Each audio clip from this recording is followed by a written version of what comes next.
creyeron que a través del monopolio de los cables internacionales, los que creyeron que sembrando mentiras y calumnias por doquier iban a debilitar nuestra revolución, iban a desacreditar a nuestro pueblo para después lanzarse sobre él cuando lo encontrasen débil, se equivocaron, porque la revolución está hoy más firme y está hoy más fuerte. En vez de debilitarla, la han fortalecido. Y es que la revolución no se acobarda frente al ataque. La revolución no se debilita frente al ataque, sino que se crece, que se hace más fuerte, porque esta es la revolución de un pueblo valiente y peleador.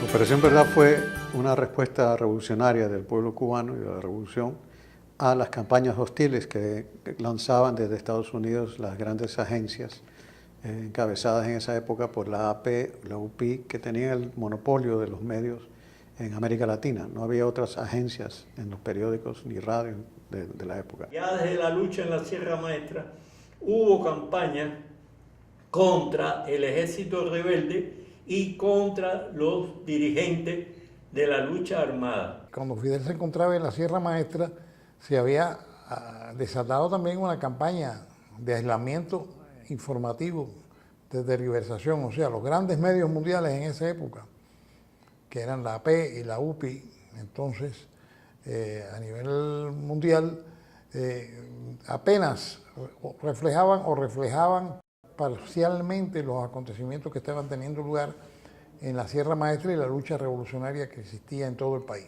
Las grandes entrevistas y más objetivas entrevistas que se hicieron a Fidel Castro las tuvieron que hacer periodistas que vinieron expresamente del exterior y subieron clandestinamente a la Sierra Maestra, como fue el caso de Herbert Matthews del New York Times y fue el caso del propio Massetti.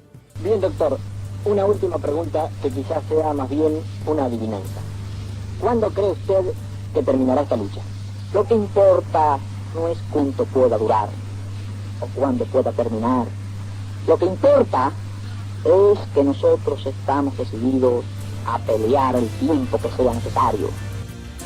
Esas campañas realmente comenzaron antes del triunfo y sin embargo se concentraron poquitos días después del triunfo de la revolución en cuestionar los juicios a los criminales de guerra y torturadores que el pueblo demandaba justicia para ellos. La Operación Verdad fue la respuesta que dio la Revolución Cubana a la campaña que se estaba realizando precisamente en contra de la revolución por la prensa norteamericana, en primer lugar, a la cual le hacían eco la prensa de otros países latinoamericanos que estaban empeñados en calumniar los juicios que celebraban los tribunales revolucionarios para castigar a los criminales de guerra, torturadores y otra clase de individuos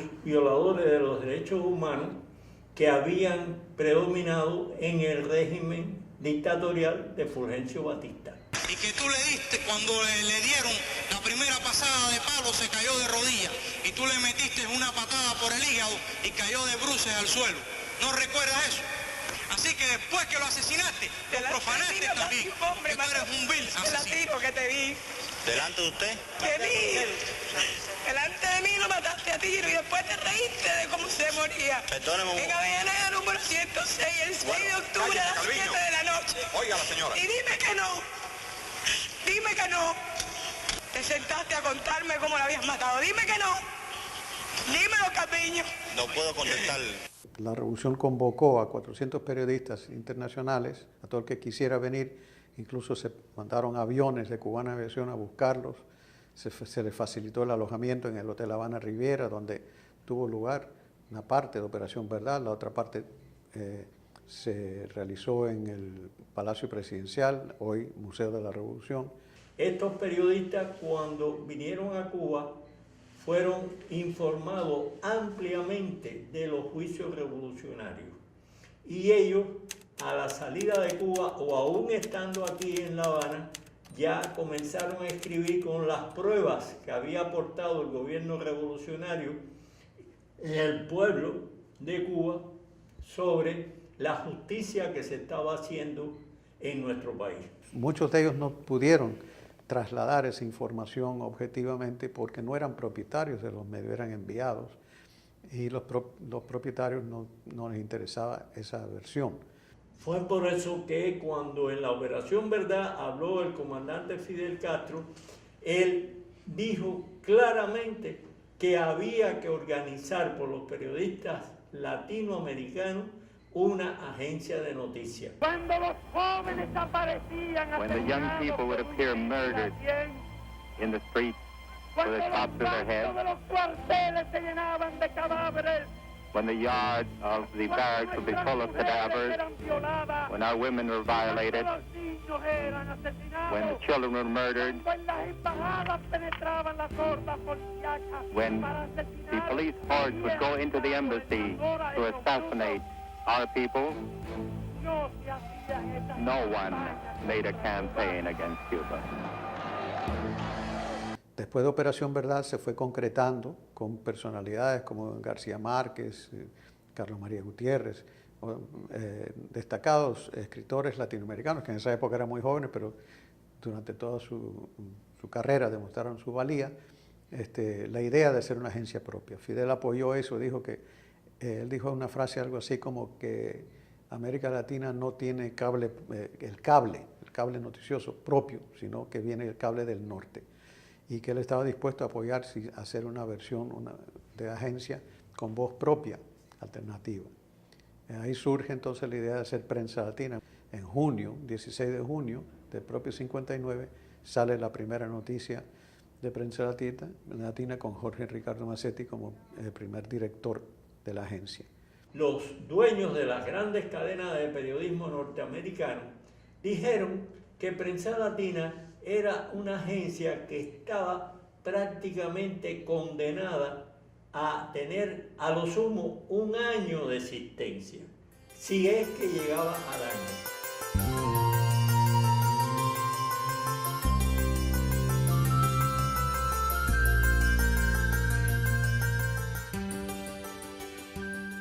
Y diciendo la verdad, es que Prensa Latina se acreditó y fue ganando en prestigio en los medios de prensa de América Latina y de Estados Unidos también, e inclusive de Europa, Asia y África. Uno de los elementos fundamentales que diferencia a Prensa Latina de otras agencias de noticias es precisamente su historia. El hecho de que en 1959 se convierta, lo sabemos, en el primer proyecto comunicacional latinoamericano que ofrece esa visión alternativa, invisibilizada ante los grandes medios de comunicación masiva, y que mantenga esa ruta hasta el día de hoy, manteniendo también una fuerte política editorial en ese sentido. Tenemos oficinas en lugares como China, Vietnam, París, Roma, son en países del Medio Oriente, países de África, en el Caribe y siempre en América Latina. Y ahora tenemos en Estados Unidos tenemos dos, una en Washington y una en las Naciones Unidas. PL es un medio a tener en cuenta y es un referente para la prensa hispana en general, no solo la que se ejerce desde Latinoamérica. Creo que en todo el mundo Prensa Latina es bastante conocido. Hay una presencia para quien busca una información alternativa, una información veraz de nuestra región y de la propia revolución. Prensa Latina se ha ganado un espacio en la prensa internacional que ya no lo discute nadie. Y creo que esa Operación Verdad tiene más vigencia que nunca hoy, como se ha dicho, con las llamadas fake news, que no es más que noticias falsas, es mentira. Es decir, como tienen el poder de transmitir y de monopolizar los espacios informativos, una mentira camina más que la verdad.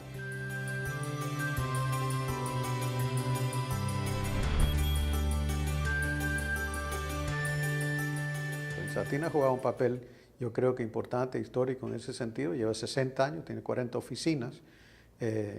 No han podido cerrarla, ha habido muchos esfuerzos, tenemos algunos mártires por defender esta causa y hay muchas persecuciones y agresiones. Sin embargo, se mantiene cada vez con más jóvenes, más servicios, no solo ya el servicio cablegráfico, sino también la televisión misma, el radio, etc. Y las nuevas tecnologías han ayudado mucho en eso también. Yo creo que la agencia tiene muchas fortalezas todavía y las va a seguir teniendo mientras siga convencido de que su política editorial es precisamente esa, identificarse con la visión alternativa. Prensa Latina tiene una gran ventaja de que siempre ha habido una continuidad de generaciones. Seguir enseñando la realidad que está invisibilizada ante los grandes medios de comunicación masivos, sin duda va a seguir siendo una de las fortalezas fundamentales que va a tener Prensa Latina en estos 60 años y en los 60 más que vienen. Yo creo que el reto es mantener el espíritu latinoamericanista, revolucionario, el mensaje que es no solo fidelista, es de Martí, el mensaje de Prensa Latina, al servicio de la verdad. ¿Cómo imaginar sin la numerosa prensa clandestina y guerrillera o sin Radio Rebelde el rápido avance del ejército rebelde? ¿Qué habría sido de la recién nacida revolución sin la brillante Operación Verdad? ¿Acaso la guerra mediática que robó el nombre del apóstol, transmitiendo desde un avión, no fue vencida con tecnologías y nuevos proyectos periodísticos que revolucionaron la radio y la televisión